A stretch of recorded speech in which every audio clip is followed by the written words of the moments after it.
I believe we are set, right? Yep. Or Are we set? Yep, we're good. All right, so let's get the meeting started. Call the meeting to order. oh, okay. All right, meeting to order. We'll call the meeting. Actually, yeah, it's 10 a.m. And I will start with roll call. Director Wiener. Present. Thank you. And Chair Alvarado. I am here. Thank you. Next item is public comment. I did not receive any public comment, and I do not see any attendees on the screen here, so we do not have public comment for today. All right, great. Next item, please. Next item, matters from staff and general manager, status updates, providing an update on the comprehensive energy and sustainability upgrades. Okay, who's gonna provide that for us? Yep. All right, Aaron, you gonna take this, share, there you go.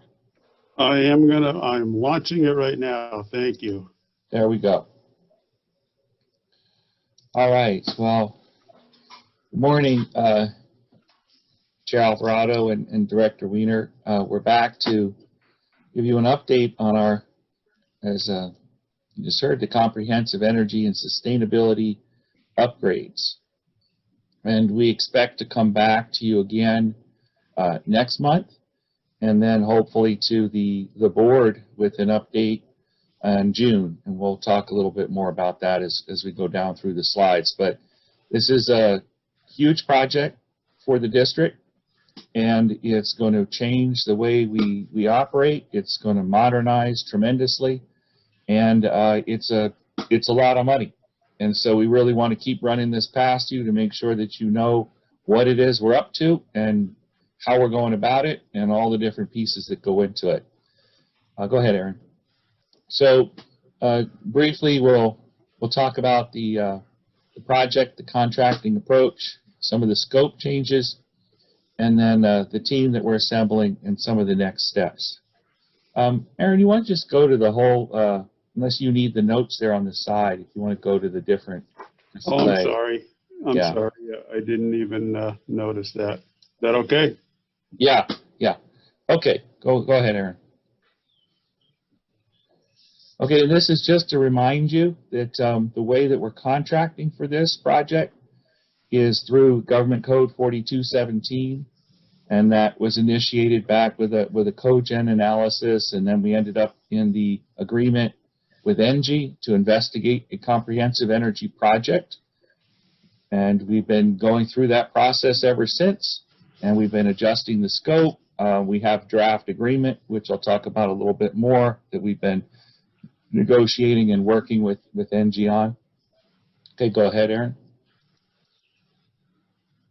I'm going to turn it over to Aaron here. Unless there are any questions on that brief background part, Aaron's going to cover sort of this. There have been some scope changes in our negotiations and discussions with ENGIE, and Aaron's going to run through the basic scope of the project again and highlight some of those changes. All right, Director Wiener, any questions before we move on? Okay, that was just a quick review to make sure we all remembered where we were. All right, thank you. Did you Can say you hang no? on that? Can you hold that screen while I finish reading it, please? Yeah, Yeah, he's going to stay on this one for a moment, I think. Okay, great. Actually, Well, then I'll keep quiet. If you have any questions, Director Wiener, just raise your hand and we'll get to you. Thank you. Thanks, Director Wiener and Chair Alvarado. And actually what I was going to do is walk through this anyway. I'm not going to walk through every item, but really the nuts and bolts here are that the items that are in black are the original scope items. If you recall, it was a late 2019, early 2020 when we got the original scope from ENGIE. And as we worked through the next year, basically last year, 2020, the items in red were added to the scope. And if you remember also that the original cost, I think, was estimated at about $50 million. And then the revised cost with these added scope items came in at about $55 million. So it roughly added $5 million dollars to the scope, to the cost of the project in general. And I'm just going to touch on the red items just and provide a brief explanation of why we added those. So the design for future expanded electrical cogeneration, which is the first red item, red line there. They had not conceived this in their original design and proposal. And, you know, our question was, well, if we in the future we want to take on green waste or organic waste and kind of turbocharge our digesters and produce more methane, you know, how do we easily or more easily get more electrical cogeneration capacity? So what we had them do was go back to the drawing board and basically reconfigure the cogen itself so that it's easily expandable. So they put additional conduit for electrical, and they designed some more pads or some easily kind of. They just made it easy to add components in the future if we need to. So similar to that, the second item there, upsized thermal dryer for added future capacity. The original capacity they had was conceived to handle the sludge from this facility and Richmond's facility. And again, we asked if in the future we have a higher organic load on the plant, or we're turbocharging, if you will, the digesters and creating more sludge. We wanted to plan for that, and we wanted to have more capacity, and so they upsized the dryer. And as has been well documented over the last year or so, the new digesters, as you two are both, or everybody on the call is well aware, we currently, you know, we went through digester failures and they're no longer operable. So we added that component because it made sense and it was an efficiency. And then the next item is demolition of digester 2. And I'm going to show you a couple more slides here, a couple of visuals, you know, coming up after we go through these last few items that'll talk a little bit about the digester demolition and what that does for us for space. So we did add the demolition of digester 2, and then also, as you know, flow equalization basins, and that's a regulatory requirement of the Regional Water Quality Control Board. And it also will allow us to store more stormwater during wet weather events and reduce potential SSOs. So that's obviously an added benefit. The last two items on the list, the original proposal included electrical vehicle charging stations at the Hilltop site, and what we are planning to do, and it's a nominal cost. It's, you know, I'm just guessing it's probably not more than $20,000. Again, I may be speaking out of turn, but we would like to approach ENGIE about adding electrical vehicle charging stations at the treatment plant, because it really makes sense to kind of leverage access at both sites for employees, for the public, and however the board eventually develops a policy for use of those stations. And that's obviously something else that we will need to do concurrently with this project, is to develop that policy. And then the last item there, the new auxiliary methane gas flare, the one we have in existence, is probably 40 years old. And obviously we're working with the Air District on all of these items on this, related to this project. But we also work with the Air District regularly here at the treatment plant, because we have a permit to operate. And the inspectors who come in and work with us have been bugging us for years about when we're going to get upgraded flares, because the one that is in existence doesn't have the safeties and it doesn't meet current standards. So it made sense to add that one as well. So that's really what you have in front of you there is the scope change from the original scope they provided and what we've come up with at this point. So any questions on that before we proceed? Dr. Weiner? Let me see if I'm on mute. We I've been to the mayor's conference, and the Air Quality Management District is begging people to take money from them for electric vehicle charging stations. Just wanted to throw that out there since you work with them. Yeah. I think Andrew wants to speak to that. Yes, if I may, before you get to your next question, it sounds like, Director Weiner, is that it's minor amount of funding in the scope of this project, but we have already submitted an application to the Air District for EV charging stations. They've come back with some questions we need to answer by the end of this week, but we are trying to get some of that money for these charging stations as part of this project. Yeah, they were seriously saying, anybody, please, anybody, at the mayor's conference. So just wanted to throw that out there. And part of what we're going to have to take a look at, and we'll talk in some more details, we understand it a little bit more, is there's the public component of it, that to get the funding, they really want us to have them available to the public, but we have to make sure we understand what our policies will be at the district. We can't charge the public, we're not a utility, but we will be generating the electricity through the solar arrays that we're going to install. So, it'll be how do we monitor use of those charging stations for employees and for public, the ones that we get through the grant. We'll have to work that out and come back with some more. There might be a couple of policy decisions that the board will have to weigh in on. We're not sure yet. Yeah, not that this makes any difference, but my brother lives in West LA, and literally there are parking places that have charging stations associated with them. And I don't recall having to put money in them, but they might take a credit card, and you pull up right on the curb. So if we had access to a curb, it might be a good location for them.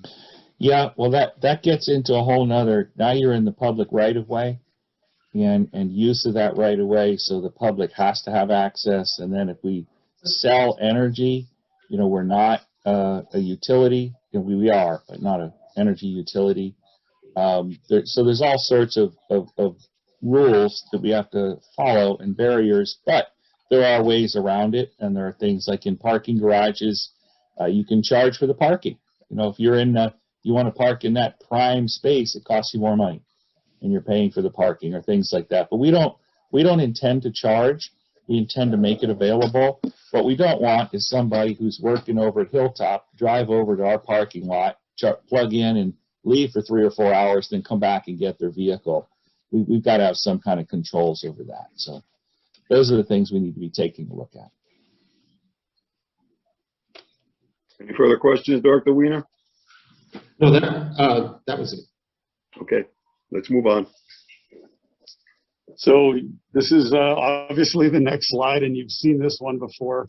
This was a part of a presentation that we gave, or that may have been NG gave to you in October of last year. And this really just talks about the treatment plant impacts. But the reason I included this was because at this time, this was before that we had conceived to have digester 2. And I don't know if you can see my cursor. I assume you can. That's digester 2. And that's the one that we've added. Can you see my cursor? Yes. That's digester 2, and that's the one we've added for them to remove. And so the next slide also shows with that existing digester, but it shows the sludge dryer building here on the right, and then it shows the electrical cogen system there in between on the left. And then this is their most recent 3D slide, which shows the latest with that digester removed. And with this open area, you can see the new flare there on the left, or actually the left center, the red column.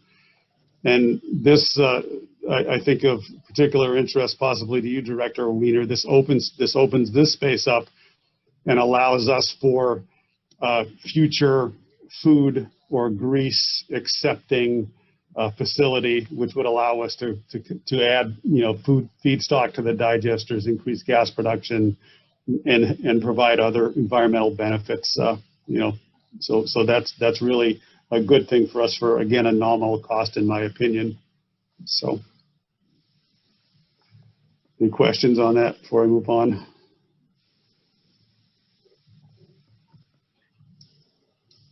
So, and it's back over to you, Andrew. All right. Sorry, I was on mute. Any questions, Director Weiner? I'm sorry. No, just love all of the forward thinking involved in this planning. It's great. Totally great. I couldn't be more happy myself. I mean, this is something of a vision I had when I first got elected to the board, and now that we're fulfilling it, it's kind of neat and exciting. But go ahead and continue, guys. All right. Thank you, Aaron. Just quickly go over, we have the West County Wastewater, of course, part of the team here. When we say West County Wastewater, it is pretty much everybody. There's a core team of us working on negotiating the agreement, the scope, and the implementation, getting ready for the implementation phase of the project. But that's certainly integral to know that we're trying to pull in people from throughout the agency to get input. We have our legal team with Hanson Bridget. Internal, I'm not sure how that's different from our West County Wastewater. Engineering, for implementation, we're bringing in other resources. You guys have already seen a contract for Lee and Rowe.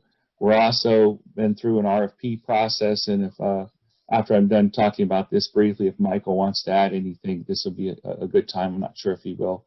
But the project manager and construction manager, we're looking at having both Carollo and another firm called HDR.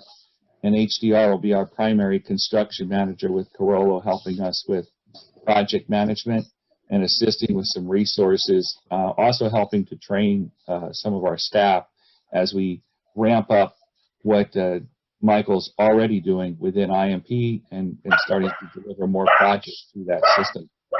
And so we'll have quite a lot of resources to help us, as well as the specialty inspectors through construction management.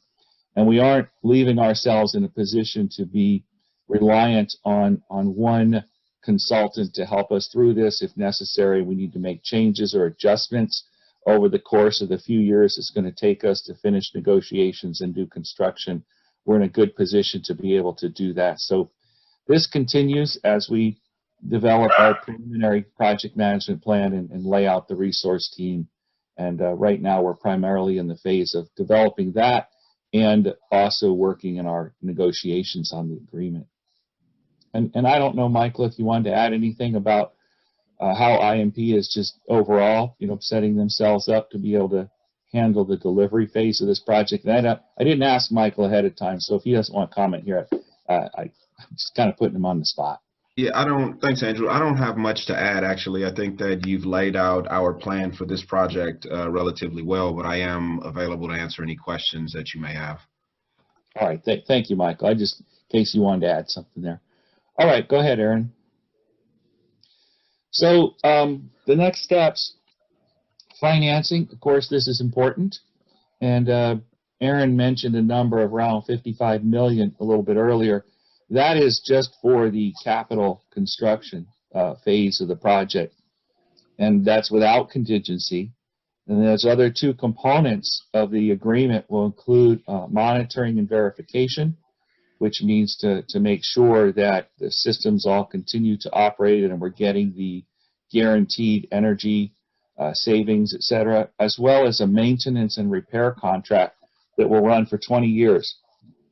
So as part of the agreement with ENGIE to construct and install all of this equipment, we'll also be entering into a maintenance or repair agreement that we'll have certain responsibilities and they will have responsibilities, and that's what we're negotiating and working out right now. So really what we'll be looking for this project is, it's closer to $75 million for the total project over the 20 years. And I think you've seen some of those numbers coming to the Finance Committee, as well as what Justin has talked about with the board as a whole when we take a look at our rate study and we say, wow, we have a $190 million capital plan, but we haven't really spent very much money. I think that 1 year from now, the projects that Michael has on the street literally right now and a few more very close to construction, there'll be a lot of capital dollars spent, and hopefully in the spring of next year, there'll be a chunk of money initiating the construction phase of this project. That's what we're hoping for. And as far as financing, at the Finance Committee yesterday, Justin brought forward the debt management policy, which is an important component of what we're going to have to do and have in place to be able to do the bond financing. And that will be then going from Finance Committee off to the board. And then also next week at the board meeting, there'll be a contract. We're seeking approval for a bond council. And so that'll be the final assembling of the financing team. And then that is still progressing and moving forward. And we're looking at having our funds available, by September or so of this year, and then be able to actually, issue the notice to proceed at that point to the contractor. CEQA documents are done, they're out, they're in public review, and we have gotten some comments back from one interested agency, and that is the Air District. Karen mentioned that they pay close attention to us, and so we're meeting with them this afternoon to find out what it is that they have, what kind of questions they have, and so we'll be addressing that. And then the agreement itself. The agreement is composed of a lot of different parts. Right now we've been back and forth with ENGIE, primarily negotiating what I'm referring to as the term sheet, sort of the fundamental terms of the agreement. And then we're working closely with David Gehrig over at Hanson Bridget and our team and putting together a contract. We're revising the format of the contract that ENGIE had provided to us, and it will include performance-based scope, acceptance testing and performance parameters, as well as what I just mentioned earlier, the monitoring and verification plan and the maintenance and repair plans. We're meeting with ENGIE later this week on Friday on the sort of those technical arrangements and as well as the agreement itself. So that's ongoing. We've been back and forth with them, and we made a lot of progress up to this point. We're going to know how close we really are when we have some of the face-to-face, Zoom face-to-face discussions this Friday. And then what our hope is what our intent is to come back here to the committee in May and give you guys another update. We should have made some significant progress on the agreement at that point. Justin can also give a little bit of an update on the schedule for the financing and what other times we'll need to come to the board and what board approval we'll need for that, because he'll have his team fully together and we can give a little more detail on that. And then come back to the board as a whole in June. And at that meeting, it will likely be that we'll come to the whole board for an update and a review and to say we're pretty close, here's where we are. This is what the dollar values are looking like. Here's the status of financing. Here's where we are with the agreement. And then probably the next meeting, come back and say, okay, now that you had time to sit with that for a little bit, we would like to get approval and authorization for the general manager to enter into the agreement and allow for the financing to go forward. And then that financing process will take place and we'll be in position to issue the notice to the contractor when the funding becomes available sometime around September. And that's what we have. And we're open to questions. All right, Director Weiner, go right ahead. So do you know what bucket the money for the ongoing maintenance and repair that's part of the contract that ENGIE will be performing? Will that be capital expense or will that be a operational expense? That's an operations expense. It won't be part of the bond financing. So It'll be Any- part of this overall capital project, but it's not actually I mean, it's maintenance and repair. So it's part of the agreement with Engie. So it's one whole agreement, but it's not the capital portion of it. Right, that was what I was trying to get at. Yeah. And is there, well, I guess you'll come down to putting a dollar value on how much will burden operations. Yes, and that's what some of the slides that Justin had shown on the rate study that was included in those projections to see what we would be paying out for maintenance and repair for this project. We'll also see some savings in some other areas because of the equipment changes, but then they're offset by the cost that we'll have to do this particular maintenance. So we'll have a lot of additional equipment, a lot of pretty sophisticated equipment, but much of it is new. So some of the work that's been happening at the plant, Aaron's maintenance staff will be able to focus on some of the other areas that we haven't been able to keep up with as much. So Andrew and Chair Alvarado, if I may. Right ahead. May just add one thing.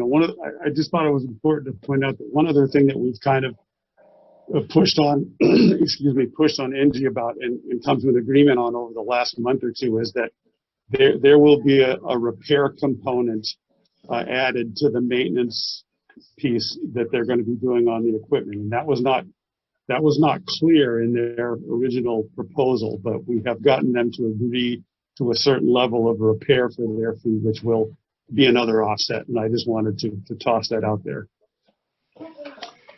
Thank you very much. Director Weiner, any more questions? No, not for the minute. Okay, very good. Let's move on. Next item on the agenda, please. Thank you. Next item, item 2, reports on issues or matters pertaining to the work of the committee. Director Weiner? I have no reports. I did have a question for Michael. Okay, please. Yeah, so we approved of new staffing, and I think I made a mistake at the meeting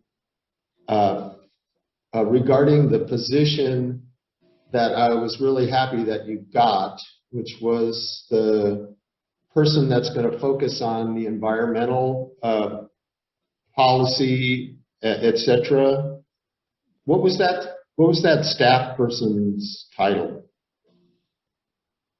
I think you're referring to the management analyst, and that person will not necessarily do only environmental things. We'll use that staff person to help us sort of manage some of the board initiatives that come down and don't have a definitive home when they come down. So it'll help us with some bandwidth when we're stretched thin, as well as a number of other things, some research items and that sort of thing. And I used one of the environmental initiatives as an example, but they won't only be doing that sort of stuff. I think we have some environmental initiatives internally, and we still need to figure out where they're going to live long term.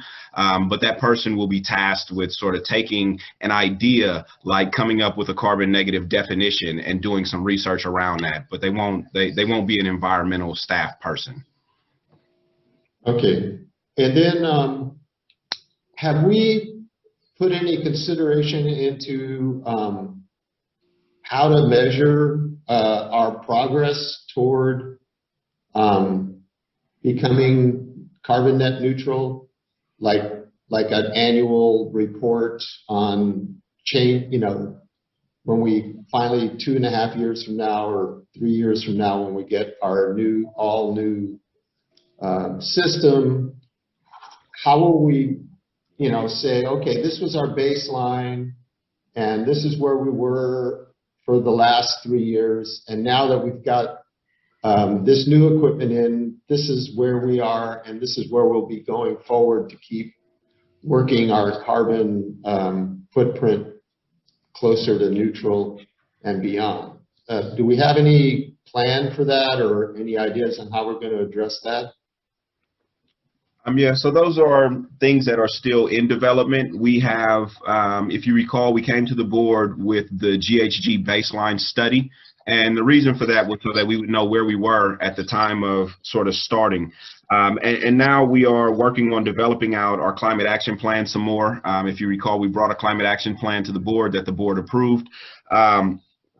In there, we'll define or figure out how we're going to monitor and track and measure all of the things that you're talking about. We don't have a solidified plan at this point, but part of that is bringing on staff, getting the bandwidth to focus on those sort of items and develop those plans. We will, I envision, bring that plan back to the board or to this committee to explain to you how we'll track that. And then I envision there will be some sort of a report that we'll bring back to the board maybe on a yearly or a twice a year basis for you to review. Perfect. Perfect.